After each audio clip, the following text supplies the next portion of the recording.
Hello students, welcome to the fifth lecture of the chapter Chemical Coordination and Integration. I am Harish Kumar और इस lecture से हम एक gland के बारे में पढ़ना शुरू करेंगे जिसका नाम है पिट्यूटरी ग्लैंड। ठीक है, तो चलो ये लेक्चर शुरू करते हैं।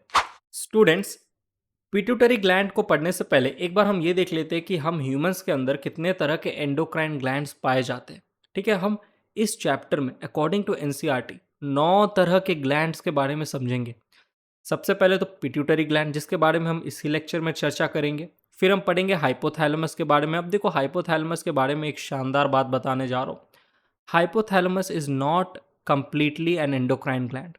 ठीक है, हाइपोथैलेमस के बारे में याद करो, हम नर्वस सिस्टम के अंदर पढ़े थे। हमने कहा था कि हाइपोथैलेमस जो है ये ब्रेन में पाया जाता है, फोर ब्रेन का हिस्सा है। हमारे ब्रेन के 3 डिवीजन होते हैं, fore brain, mid brain, hind brain. Fore brain का भी सब डिवीजन होता है, राइट? याद करो, फोर ब्रेन का भी सब डिवीजन था। क्या क्या था एक बार याद दिलाओ। सेरिब्रम था, डाइनसेफेलॉन था एंड ऑल्फैक्टरी लोब्स। याद करो, तो फोर ब्रेन का जो डाइनसेफेलॉन था, ठीक है, इसके 3 पार्ट थे, इपिथैलेमस, थैलेमस एंड हाइपोथैलेमस। ठीक है, हाइपोथैलेमस, तो हाइपोथैलेमस के बारे में हमने नर्वस सिस्टम में पढ़ा था।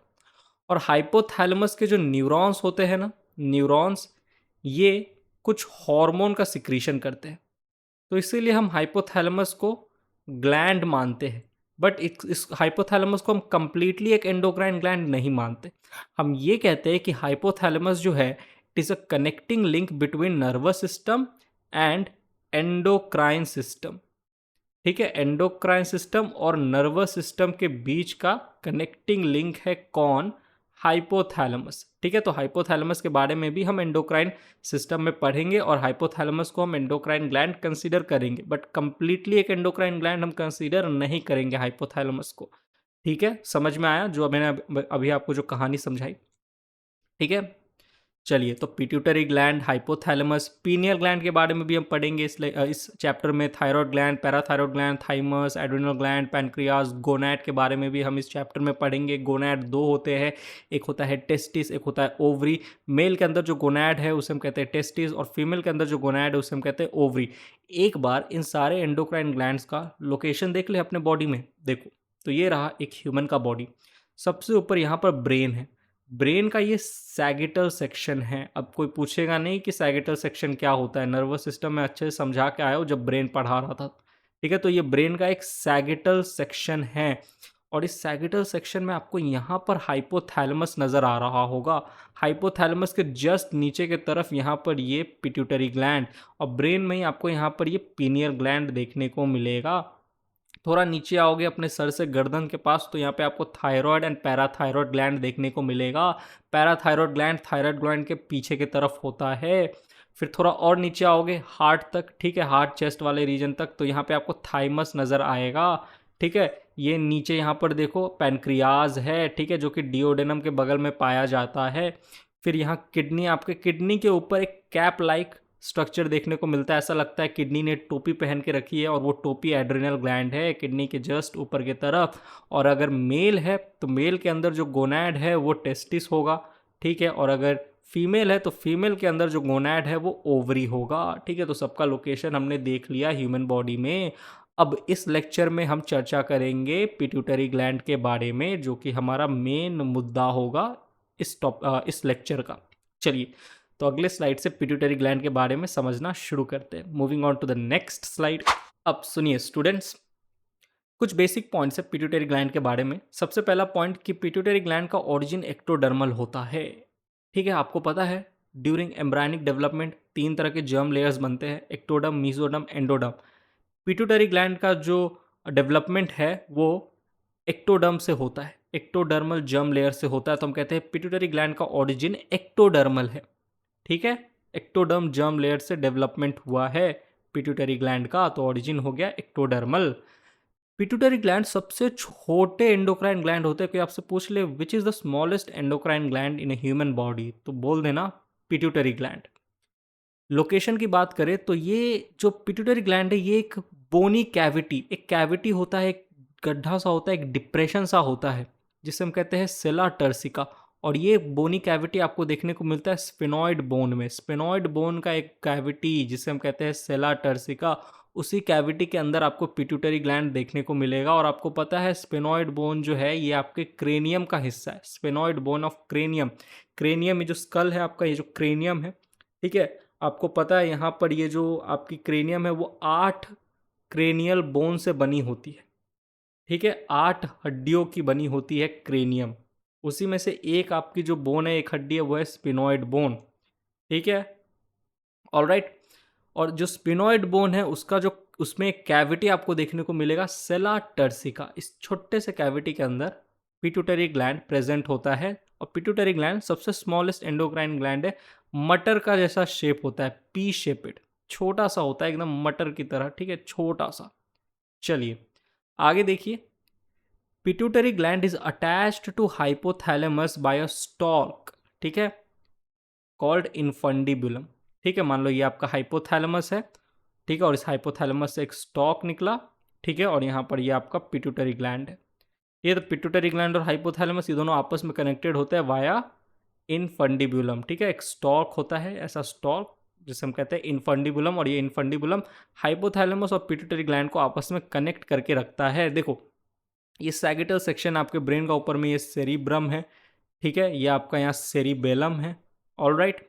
चलिए अब सुनिए, ये जो मैंने पीले रंग का जो एरिया मैंने बनाया है ये आपका हाइपोथैलेमस को शो कर रहा है। इसी के जस्ट नीचे ये जो नीला रंग का जो स्ट्रक्चर आपको दिख रहा है ये है पिट्यूटरी ग्लैंड। मैं जूम कर देता हूँ आपके लिए, देखो ये रहा आपका हाइपोथैलेमस, और हाइपोथैलेमस से एक स्टॉक निकला जिसे हम कहते हैं इनफंडिबुलम, और यही इनफंडिबुलम क्या करता है, आपके पिट्यूटरी ग्लैंड को और हाइपोथैलेमस को आपस में कनेक्ट करता है, ठीक है, समझ में आया। चलो आगे बढ़ते हैं, moving on to the next slide. अब स्टूडेंट हम समझते हैं पिट्यूटरी ग्लैंड के स्ट्रक्चर के बारे में, स्ट्रक्चर ऑफ पिट्यूटरी ग्लैंड, ठीक है। देखो यहाँ पर मैंने पिट्यूटरी ग्लैंड को बनाया, ये जो येलो कलर का जो पूरा एरिया है, सेक्शन है, स्ट्रक्चर है, ये आपका पिट्यूटरी ग्लैंड है। और ये जो स्काई ब्लू मैंने जो बनाया है ये आपका हाइपोथैलेमस है। ये सब क्या अभी ध्यान मत दो, ठीक है, ये समय आने पे बताऊंगा मैं आपको। और अभी सुनो, ऊपर ये हाइपोथैलेमस नीला रंग का जो हिस्सा है, ठीक है, ये आपका हाइपोथैलेमस, इस सब पे अभी ध्यान नहीं देना है आपको, हाइपोथैलेमस। और नीचे की तरफ आपको यहाँ पर मिलेगा एक बड़ा सा लोब लाइक स्ट्रक्चर। ये जो लोब लाइक स्ट्रक्चर है, स्वॉलन सा बड़ा सा, इसे हम कहते हैं पार्स डिस्टैलिस, ठीक है, पार्स डिस्टैलिस। और इसी का कॉमन नाम है एंटीरियर पिट्यूटरी। ये थोड़ा एकदम साइंटिफिक नाम रख दिया, pars distalis, commonly anterior pituitary gland है, ठीक है। और इसी लोब के बगल में, ठीक है, एक और छोटा सा लोब होता है, ठीक है, ये बड़ा लोब है, ठीक है, साइज में देखा जाए तो एंटीरियर पिट्यूटरी या पार्स डिस्टैलिस जो है इसका लोब का साइज बड़ा होता है। लेकिन पार्स नर्वोसा, जिसे हम कॉमन भाषा में पोस्टीरियर पिट्यूटरी कहते हैं, ठीक है, ये रहा, ऑलराइट, ये रहा लोब लाइक स्ट्रक्चर। तो मैं कह सकता हूँ कि जो हमारा पिट्यूटरी ग्लैंड है वो दो हिस्सों में बटा है, एक आपका एंटीरियर पिट्यूटरी, एक आपका पोस्टीरियर पिट्यूटरी। लेकिन मैं आपको यहाँ पर एक और मस्त बात बताने जा रहा हूँ, ध्यान से सुनना। ये तीसरा नैरो लोब लाइक स्ट्रक्चर दिख रहा है, ये नैरो, ये भी एक तरह का लोब है, तीसरा लोब है, बड़ा ही पतला सा है, इसे हम कहते हैं पार्स इंटरमीडिया। ये जो पार्स इंटरमीडिया है और ये जो पार्स डिस्टैलिस है, ये आपस में मिलकर बनाते हैं एडिनोहाइपोफाइसिस। इन दोनों को हम एक साथ कहेंगे एडिनोहाइपोफाइसिस, ठीक है। और पार्स नर्वोसा को हम कहेंगे न्यूरोहाइपोफाइसिस। ये जो एडिनोहाइपोफाइसिस है ना, ये पूरे पिट्यूटरी ग्लैंड का 75% पोर्शन है। पिट्यूटरी ग्लैंड का 75% पोर्शन कौन बनाता है, एडिनोहाइपोफाइसिस। एडिनोहाइपोफाइसिस बोले तो पार्स इंटरमीडिया प्लस पार्स डिस्टैलिस वाला रीजन, ठीक है, ओके। और न्यूरोहाइपोफाइसिस बचा हुआ बाकी 25% पोर्शन बनाता है पिट्यूटरी ग्लैंड का। तो anatomically pituitary gland is divided into 2 parts. NCERT का लाइन है, anatomically pituitary gland is divided into 2 part, adenohypophysis and neurohypophysis, ठीक है, याद रहेगा आपको। चलिए, एडिनोहाइपोफाइसिस के अंदर एंटीरियर पिट्यूटरी ग्लैंड आएगा और पार्स इंटरमीडिया आएगा। न्यूरोहाइपोफाइसिस जो पार्ट है पिट्यूटरी ग्लैंड का, इसके अंदर आएगा आपका पोस्टीरियर पिट्यूटरी ग्लैंड। ये ही चीज़ आपका यहाँ एनसीईआरटी में इस तरीके से मिलेगा। ये एनसीईआरटी का डायग्राम है, इस डायग्राम पे आपको ज़्यादा फोकस करना है। नीट में आएगा क्वेश्चन डायग्राम वाइज तो इसी डायग्राम से पूछेगा, इस डायग्राम से नहीं पूछेगा। ये तो मैं आपको समझाने के लिए यहाँ बनाया था। ये आपका हाइपोथैलेमस, ठीक है, ये आपका पोस्टीरियर पिट्यूटरी, ऑलराइट, ये आपका एंटीरियर पिट्यूटरी। यहाँ पर ये इस तरीके से होता है पार्स इंटरमीडिया, ठीक है। पार्स इंटरमीडिया और एंटीरियर पिट्यूटरी मिलकर 75% पोर्शन बनाते हैं पिट्यूटरी ग्लैंड का, और उसे हम कहते हैं एडिनो हाइपोफाइसिस। पोस्टीरियर पिट्यूटरी यानी कि पार्स नर्वोसा, ठीक है, ऑलराइट। और यहाँ पर ये आपका क्या है, ये स्टॉक लाइक स्ट्रक्चर जो आपको दिख रहा है, ये आपका इनफंडिब्यूलम है, जो कि हाइपोथैलेमस और पिट्यूटरी ग्लैंड को आपस में जोड़ता है। अब ये न्यूरॉन्स और ये पोर्टल सर्कुलेशन ये आगे के लिए रखो, समझाऊंगा इसी लेक्चर में, बस अभी थोड़ा इंतजार करो, ठीक है। चलिए आगे बढ़ते हैं, moving on to the next slide. Now students, तो मैंने क्या कहा, pituitary gland is divided anatomically into two parts, adenohypophysis and neurohypophysis, ठीक है, एडिनोहाइपोफाइसिस एंड न्यूरोहाइपोफाइसिस। अब पहले एडिनोहाइपोफाइसिस के बारे में कुछ बात कर ले। Adenohypophysis contribute 75% part of the pituitary gland, ठीक है। It consist of two portion, pars distalis and pars intermedia, alright. The pars distalis region of pituitary gland is commonly called anterior pituitary. हाँ सर, ठीक है, चलिए अब आगे बढ़ते हैं। However, in humans, the pars intermedia is almost merged with pars distalis. बहुत important NCERT का पॉइंट, ठीक है, बहुत इंपॉर्टेंट पॉइंट है। जो आपका पार्स डिस्टालिस होता है ना, और पार्स इंटरमीडिया जो होता है, ह्यूमंस के अंदर ये दोनों ऑलमोस्ट मर्ज होते हैं, ठीक है। तो और इन्हीं दोनों को एक साथ हम कहते हैं एडिनो हाइपोफाइसिस। तो याद रखिएगा, in humans the pars intermedia is almost merged, यानी कि हम कह सकते हैं pars intermedia is merged with pars distalis, ठीक है। चलिए आगे बढ़ते हैं, moving on to the next slide. अब स्टूडेंट, एडिनोहाइपोफाइसिस के बाद हम न्यूरोहाइपोफाइसिस के बारे में थोड़ा बात कर लेते हैं। Neurohypophysis contribute 25% of total pituitary gland. It consist of only one portion, pars nervosa, ठीक है, pars nervosa. The pars nervosa region of pituitary gland is commonly called posterior pituitary. बस इतना ही जान लो न्यूरोहाइपोफाइसिस के अंदर, अभी के लिए काफ़ी है।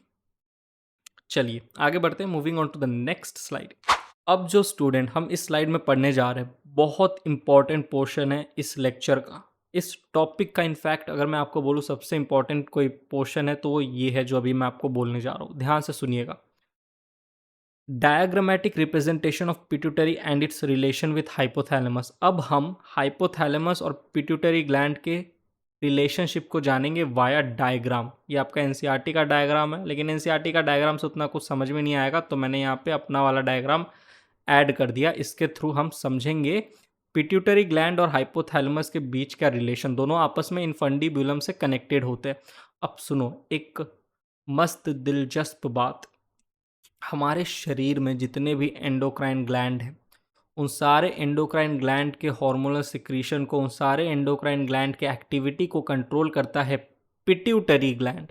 तो हम पिट्यूटरी ग्लैंड को कहते हैं मास्टर ग्लैंड, ठीक है। और इस पिट्यूटरी ग्लैंड के हार्मोनल सिंथेसिस एंड सिक्रीशन को कंट्रोल करता है हाइपोथैलेमस, यानी कि मैं कह सकता हूँ पिट्यूटरी ग्लैंड के एक्टिविटी को कंट्रोल करता है हाइपोथैलेमस। पिट्यूटरी ग्लैंड खुद बाकी हमारे बॉडी के सारे एंडोक्राइन ग्लैंड के एक्टिविटी को कंट्रोल कर रहा था, तो इसे हम मास्टर ग्लैंड कह रहे थे। अब यहाँ पर हाइपोथैलेमस आ गया जो कि इस मास्टर ग्लैंड यानी कि पिट्यूटरी ग्लैंड को कंट्रोल कर रहा है, तो हाइपोथैलेमस को हम कहते हैं मास्टर ऑफ मास्टर ग्लैंड। ये मास्टर ग्लैंड का भी मास्टर है, ठीक है, ये हेड मास्टर है, ठीक। तो इतनी बात समझ में आई।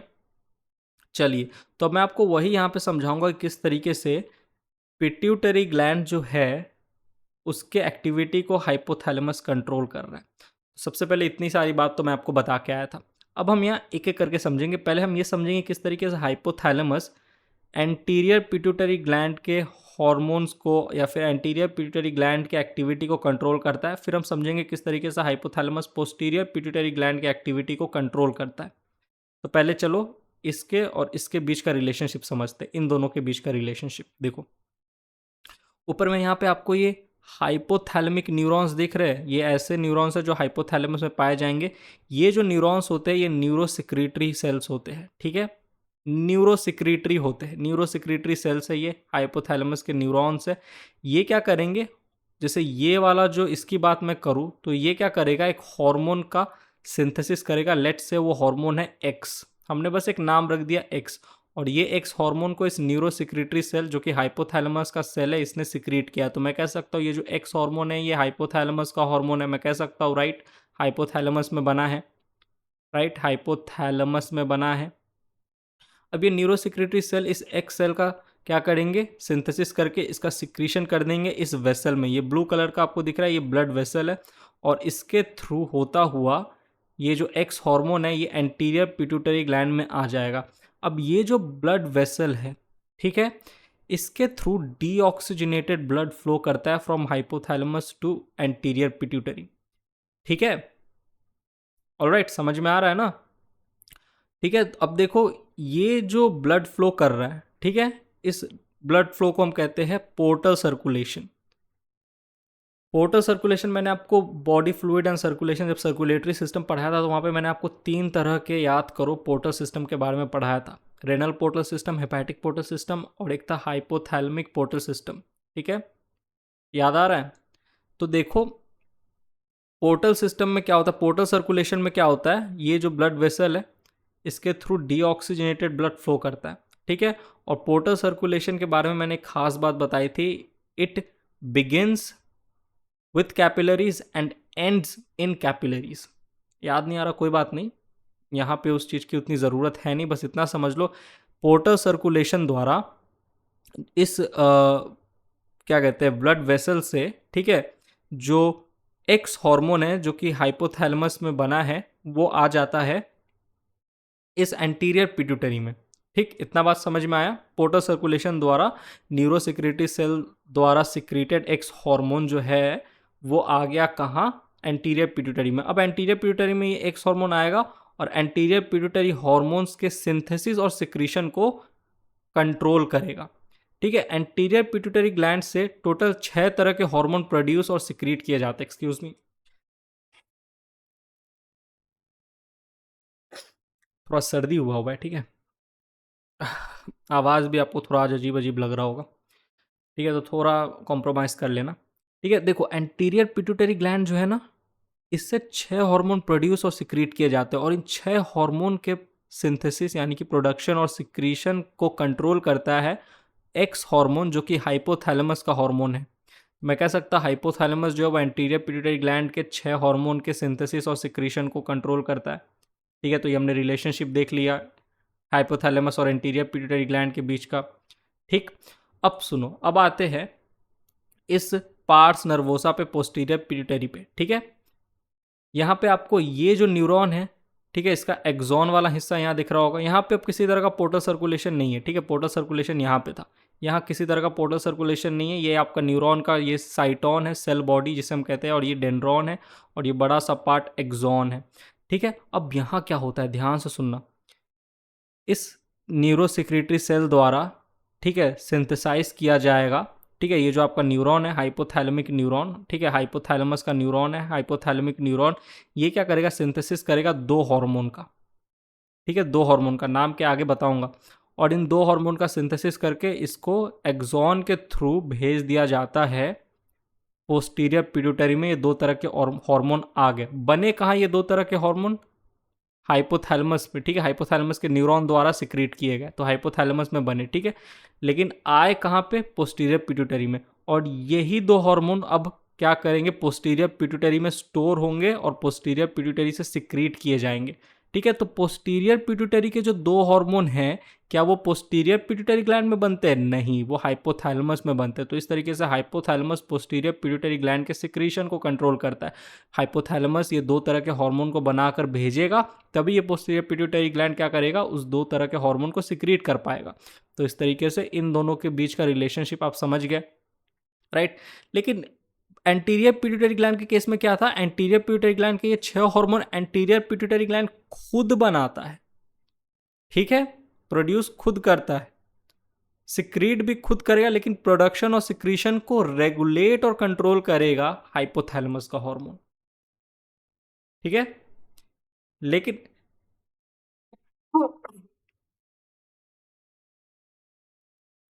एक्सक्यूज मी, ठीक है, ठीक है, समझ में आ रहा है ना आपको? ऑलराइट, ये जो 6 हार्मोन है इनको प्रोड्यूस और सिक्रीट करने का काम एंटीरियर पिट्यूटरी ग्लैंड ही करता है, बस इसके प्रोडक्शन और सिक्रीशन को रेगुलेट या कंट्रोल करता है हाइपोथैलेमस। लेकिन पोस्टीरियर पिट्यूटरी के जो 2 हार्मोन है ये पोस्टीरियर पिट्यूटरी ग्लैंड नहीं बनाता, सिंथेसिस करता, बन के तो हाइपोथैलेमस से आता है। ये तो पोस्टीरियर पिट्यूटरी ग्लैंड बस इस 2 तरह के हार्मोन को स्टोर करेगा, ठीक है, और सिक्रीट करेगा। ठीक, बात समझ में आ रहा है ना? ऑलराइट, तो सिक्रीशन भी कब करेगा? जब हाइपोथैलेमस बना कर देगा पोस्टीरियर पिट्यूटरी ग्लैंड को, तभी ना। ठीक, तो इस तरीके से हमने posterior pituitary, anterior pituitary gland और हाइपोथैलेमस इन सब का रिलेशन जाना, ठीक है, रिलेशनशिप जाना। ऑलराइट, चलिए आगे बढ़ते हैं। पार्स इंटरमीडिया को हम कैसे भूल जाए? पार्स इंटरमीडिया भी एक तरह का हार्मोन सिक्रीट करता है, प्रोड्यूस करता है और सिक्रीट करता है। और पार्स इंटरमीडिया जो है इसके हार्मोन के सिंथेसिस और सिक्रीशन को भी कंट्रोल कौन करेगा? वही एक्स हार्मोन जो आया था और जो पार्स डिस्टैलिस यानी कि एंटीरियर पिट्यूटरी ग्लैंड के इस 6 हार्मोन के प्रोडक्शन और सिक्रीशन को कंट्रोल कर रहा था। यही एक्स हार्मोन पार्स इंटरमीडिया के इस एक तरह के हार्मोन का प्रोडक्शन और सिक्रीशन को कंट्रोल करेगा। ठीक, समझ में आ रहा है ना? कुछ टफ तो नहीं लग रहा? अभी तक तो सब इजी इजी है। तो यहाँ पे हमने पिट्यूटरी ग्लैंड और हाइपोथैलेमस के बीच का रिलेशनशिप समझा। Moving on to the next slide. अच्छा स्टूडेंट, मैं अभी 2 स्टेटमेंट लिखने जा रहा हूँ और मैं आपसे पूछूंगा कि वो सही है या गलत है। सबसे पहला स्टेटमेंट है ये कि जो एंटीरियर पिट्यूटरी ग्लैंड है और जो हाइपोथैलेमस है, ये हाइपोथैलेमस, ठीक है, और एंटीरियर पिट्यूटरी ग्लैंड, ये दोनों आपस में कनेक्टेड होते हैं वाया पोर्टल सर्कुलेशन। इस पोर्टल सर्कुलेशन द्वारा हाइपोथैलेमस और एंटीरियर पिट्यूटरी ग्लैंड आपस में कनेक्टेड है। क्या ये स्टेटमेंट ट्रू है या फॉल्स है? तो ये बिल्कुल सर बिल्कुल सही है, ट्रू स्टेटमेंट है, ठीक है, एकदम ट्रू। दूसरा स्टेटमेंट आपको जो मैं लिखने जा रहा हूं वो है कि जो पोस्टीरियर पिट्यूटरी ग्लैंड है एंड हाइपोथैलेमस है वो आपस में कनेक्टेड है वाया दिस एक्सॉन। आप खुद देखो, ये आपका हाइपोथैलेमस और ये पोस्टीरियर पिट्यूटरी ग्लैंड, ये आपस में क्या मैं कह सकता हूँ, इस एक्सॉन द्वारा कनेक्टेड है। हाइपोथैलेमिक न्यूरॉन के एक्सॉन द्वारा कनेक्टेड है pituitary, posterior pituitary gland and hypothalamus. तो क्या ये स्टेटमेंट मैं बोलूँ ट्रू है? बिल्कुल ट्रू है। ठीक, चलिए दोनों स्टेटमेंट ट्रू है तो याद रखिएगा। ओके, ट्रू है तो याद रखिएगा। चलिए आगे बढ़ते हैं और अब समझते हैं कि ये जो क्या करे, कभी भी आ जाता है इसको कौन रोक सकता है? ग्रेविटेशन फोर्स भी नीचे की तरफ लग रहा है, ये भी नीचे की तरफ ही आ रहा है, कभी भी आ जाता है। चलिए अब ये जो एंटीरियर पिट्यूटरी ग्लैंड के 6 हार्मोन है और पार्स इंटरमीडिया का ये एक हार्मोन और ये जो पोस्टीरियर पिट्यूटरी ग्लैंड के ये 2 हार्मोन जो कि बन तो हाइपोथैलेमस में रहे, स्टोर हो रहे पोस्टीरियर पिट्यूटरी ग्लैंड में, इन हार्मोन्स के नाम को जानते हैं। अब चलिए moving on to the next slide. देखो स्टूडेंट, बात करने जा रहे हैं पिट्यूटरी ग्लैंड के हार्मोन्स के बारे में, ठीक है। पिट्यूटरी ग्लैंड एनाटॉमिकली 2 पार्ट में बटा हुआ है, adeno hypophysis and neuro hypophysis. Adeno hypophysis से टोटल 7 तरह के हार्मोन का सिंथेसिस और सिक्रीशन किया जाता है, जिनमें से 6 तरह के हार्मोन तो पार्स डिस्टैलिस यानी कि एंटीरियर पिट्यूटरी ग्लैंड द्वारा प्रोड्यूस एंड सिक्रीट किया जाता है और पार्स इंटरमीडिया द्वारा एक तरह का हार्मोन प्रोड्यूस एंड सिक्रीट किया जाता है। अब नाम जानते हैं। जो पार्स डिस्टैलिस यानी कि एंटीरियर पिट्यूटरी ग्लैंड द्वारा जो 6 हार्मोन प्रोड्यूस और सिक्रीट किए जाते हैं वो है, देखो, follicle stimulating hormone FSH, luteinising hormone LH, thyroid stimulating hormone TSH, adrenocorticotropic hormone ACTH, prolactin, ठीक है, पीआरएल एंड ग्रोथ हार्मोन। ठीक, इन सब के फंक्शन के बारे में हम आगे आने वाले लेक्चर्स में जानेंगे। अभी के लिए तो नाम ही जान लो, इनका क्या फंक्शन है, ये सारी बातें आगे हम समझेंगे। पार्स इंटरमीडिया द्वारा जो एक तरह का हार्मोन सिक्रीट होता है वो है मेलानोसाइट स्टिमुलेटिंग हार्मोन, ठीक है। तो मैं कह सकता हूँ एडिनो हाइपोफाइसिस जो पार्ट है पिट्यूटरी ग्लैंड का वो 7 तरह के हार्मोन को सिक्रीट करता है, जिसमें से 6 तो पार्स डिस्टैलिस द्वारा किए जाते हैं और एक पार्स इंटरमीडिया द्वारा किया जाता है। न्यूरो हाइपोफाइसिस द्वारा जो 2 तरह के हार्मोन स्टोर एंड सिक्रीट किए जाते हैं। ये 2 तरह के हार्मोन बनते कहाँ हैं? हाइपोथैलेमस में, ठीक है। स्टोर कहाँ होते हैं और सिक्रीट कहाँ से होते हैं? पोस्टीरियर पिट्यूटरी ग्लैंड से। नाम क्या है? वैसोप्रेसिन एडीएच, ठीक है, एंड ऑक्सीटोसिन, ठीक, ऑलराइट, याद रहेगा। वैसोप्रेसिन को एडीएच भी कहते हैं, आगे मैं समझाऊंगा आपको, वो बात की बात है। ऑक्सीटोसिन, ये 2 तरह के हार्मोन जो है ये न्यूरोहाइपोफाइसिस के हार्मोन है, यानी कि पोस्टीरियर पिट्यूटरी पार्स नर्वोसा के हार्मोन है। मतलब पार्स नर्वोसा में स्टोर और सिक्रीट किए जाते हैं। प्रोड्यूस कहाँ होते हैं ये 2 तरह के हार्मोन, याद रखना हाइपोथैलेमस में। तो देखना नीट में किस तरीके से सवाल पूछा गया है, यही बारीक बारीक चीज़ें अगर आपको नहीं पता होगी ना तो इतना आसान सा चैप्टर भी गलती करवा देगा। इसमें कंसेप्चुअल कुछ भी नहीं है ये चैप्टर में, ठीक है। सबसे आसान चैप्टर है ये पूरा ह्यूमन फिजियोलॉजी का, कुछ बड़ा कॉन्सेप्ट है ही नहीं, बस आपको चीज़ें थोड़ी थोड़ी समझनी है और याद रखनी है, ठीक। चलिए, तो इन सब हार्मोन के फंक्शन के बारे में सर आप कब बताओगे, तो थोड़ा पेशेंस रखो, आने वाले लेक्चर्स में मैं आपको बताऊंगा, ठीक है। चलिए, moving on to the next slide. अब एक छोटी सी बात है उसको करते हैं और फिर इस लेक्चर को ख़त्म करते हैं। चलिए स्टूडेंट, एक बात मैं आपको कहना चाहता हूँ, ये जो डायग्राम है ये आपको अच्छे से समझ में आ जाना चाहिए। ये डायग्राम आप एक बार देख लोगे ना, इस लेक्चर में मैंने जो जो बातें की है 70% बातें तो रिवीजन हो जाएंगी, बस अगर आप ये डायग्राम देख लो एक बार तो और समझ जाओ, ठीक है। तो रिवीजन के लिए ये डायग्राम आपके लिए बड़ा हेल्पफुल होगा, ठीक। अब कुछ बातें हैं, सुनो उसको। Adenohypophysis function is to secrete several hormone, बहुत तरह के हार्मोन को सिक्रीट करता है एडिनोहाइपोफाइसिस। कितने तरह के हार्मोन, 7, जिसमें से 6 पार्स डिस्टालिस के और 1 पार्स इंटरमीडिया के, ठीक है। और देखो, जो एडिनोहाइपोफाइसिस है उसके फंक्शन को रेगुलेट कौन करता है, हाइपोथैलेमस। हाइपोथैलेमस ही क्या करेगा, एडिनोहाइपोफाइसिस के जो हार्मोन्स है, सेवरल हार्मोन्स है, इसके फंक्शन को, इसके सिंथेसिस को, इसके सिक्रीशन को कंट्रोल करेगा, ठीक। चलिए आगे। Hypothalamus hormones are transported to adenohypophysis by blood through the portal circulation, deoxygenated blood द्वारा portal circulation, through portal circulation जो हाइपोथैलेमस का हार्मोन है वो एडिनोहाइपोफाइसिस तक आता है और एडिनोहाइपोफाइसिस के जो 7 तरह के हार्मोन्स है उनको कंट्रोल करता है, रेगुलेट करता है, ठीक है। चलिए आगे। All the hormones of pituitary gland are protein in nature, बहुत इंपॉर्टेंट बात, हाईलाइट भी किया मैंने, ठीक है। जितने भी हार्मोन है पिट्यूटरी ग्लैंड के टोटल 9 हार्मोन है। कैसे, 7 तो आपके एडिनोहाइपोफाइसिस के हैं और याद करो 2 आपके पार्स नर्वोसा यानी कि न्यूरोहाइपोफाइसिस के, वैसोप्रेसिन एंड ऑक्सीटोसिन, राइट। तो टोटल 9 हार्मोन है पिट्यूटरी ग्लैंड के और ये 9 के 9 हार्मोन प्रोटीन होते हैं इन नेचर, ठीक है। And therefore binds with the membrane bound receptor, ये चीज मैंने क्या लिखा, पिछला लेक्चर जो अच्छे से पढ़ा होगा ना उसको तो समझ में आ गया होगा, याद करो याद करो याद करो। On the basis of solubility, मैंने कहा था 2 टाइप्स के हार्मोन होते हैं, एक लिपिड सॉल्युबल हार्मोन, एक water soluble hormone. Water soluble hormone का मैंने आपको एग्जाम्पल लिखवाया था, जो अमाइनो एसिड नेचर के जो हार्मोन होते हैं वो वाटर सॉल्युबल हार्मोन होते हैं, एंड प्रोटीन नेचर के जो हार्मोन होते हैं वो भी वाटर सॉल्युबल हार्मोन होते हैं। और वाटर सॉल्युबल हार्मोन के बारे में एक खास बात क्या है कि मान लो ये टारगेट सेल है जहाँ पे वाटर सॉल्युबल हार्मोन को अपना इफेक्ट शो करना है, तो ये रहा न्यूक्लियस।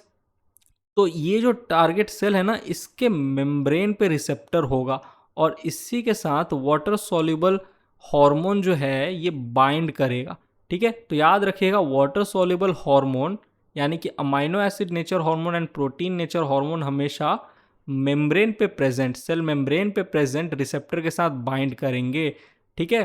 तो मैं कह सकता हूँ कि जो प्रोटीन नेचर हार्मोन है वो मेम्ब्रेन बाउंड रिसेप्टर के साथ बाइंड करेगा, ठीक है। ऐसा रिसेप्टर जो कि मेम्ब्रेन बाउंड है, मेम्ब्रेन बाउंड रिसेप्टर के साथ प्रोटीन नेचर वाला हार्मोन बाइंड करेगा, क्योंकि प्रोटीन नेचर वाला हार्मोन एग्जाम्पल है वाटर सॉल्युबल हार्मोन का। वाटर सॉल्युबल हार्मोन हमेशा मेम्ब्रेन बाउंड रिसेप्टर के साथ बाइंड करते हैं, ठीक है। प्रोटीन नेचर याद करो, अभी अभी यहाँ लिखा पिट्यूटरी ग्लैंड, याद क्या करो, अभी सामने बताया पिट्यूटरी ग्लैंड के जो हार्मोन है वो प्रोटीन होते हैं इन नेचर।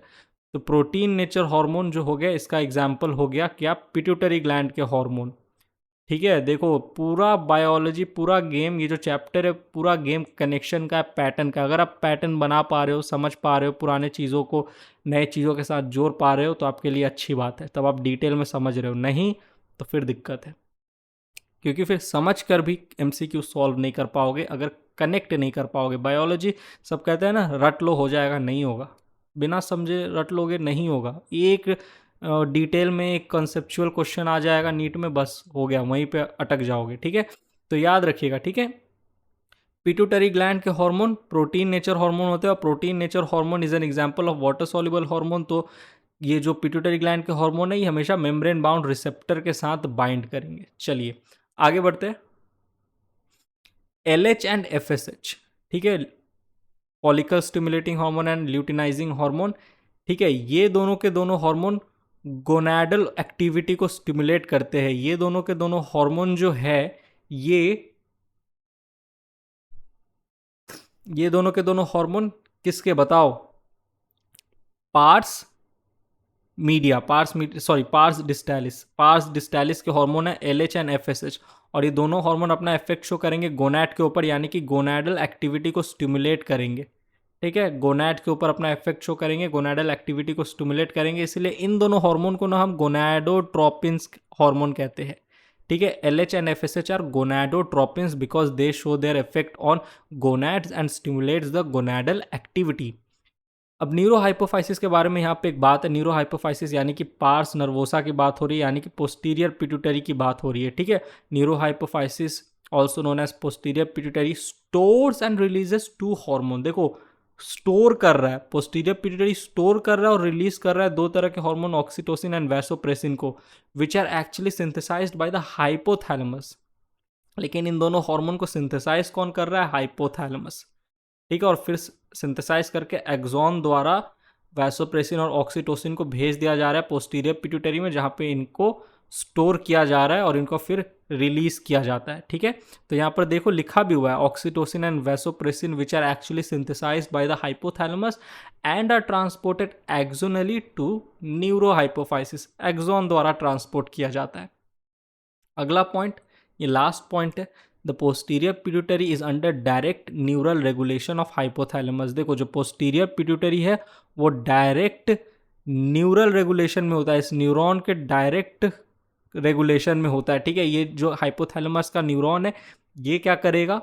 सिंथेसाइज करेगा ऑक्सीटोसिन एंड वैसोप्रेसिन को और भेज देगा पोस्टीरियर पिट्यूटरी में, तभी पोस्टीरियर पिट्यूटरी उन दो तरह के हार्मोन को सिक्रीट कर पाएगा। अगर ये दोनों नहीं बनाया, मतलब अगर इस न्यूरॉन ने उस दोनों हार्मोन को, वैसोप्रेसिन और ऑक्सीटोसिन को नहीं बनाकर नहीं भेजा पोस्टीरियर पिट्यूटरी में, तो पोस्टीरियर पिट्यूटरी क्या करेगा? नहीं कर पाएगा वैसोप्रेसिन और ऑक्सीटोसिन को रिलीज। ठीक है, तो डायरेक्ट न्यूरल रेगुलेशन में होता है हाइपोथैलेमस का कौन? Posterior pituitary. ठीक है, the posterior pituitary is direct under direct neural regulation of hypothalamus. तो आई होप आपको ये जो लेक्चर है बड़े ही अच्छे से समझ में आया होगा। कुछ ज़्यादा टफ नहीं था, बस थोड़ी सी कंसेप्चुअल, थोड़ी सी मतलब कंसेप्चुअल बातें थी। बाकी ये चैप्टर तो मेरे हिसाब से अभी तक स्मूथ चल रहा है, ये टॉपिक भी एकदम स्मूथ था। अब अगले टॉपिक में सर हम क्या पढ़ेंगे? अगले टॉपिक में हम एडिनो हाइपोफाइसिस के जो सेवरल हॉर्मोन्स हैं, जो 7 तरह के हॉर्मोन्स थे, 6 पार्स डिस्टालिस के और 1 पार्स इंटरमीडिया के, इन सातों हार्मोन के फंक्शन को अच्छे से समझेंगे। ठीक है, इनके इफेक्ट को समझेंगे, इनके फंक्शन को समझेंगे। ओके, तो यहीं पे ये लेक्चर होता है समाप्त। मिलता हूँ मैं आपसे केमिकल कोऑर्डिनेशन एंड इंटीग्रेशन के अगले लेक्चर में। तब तक के लिए bye, thank you, take care.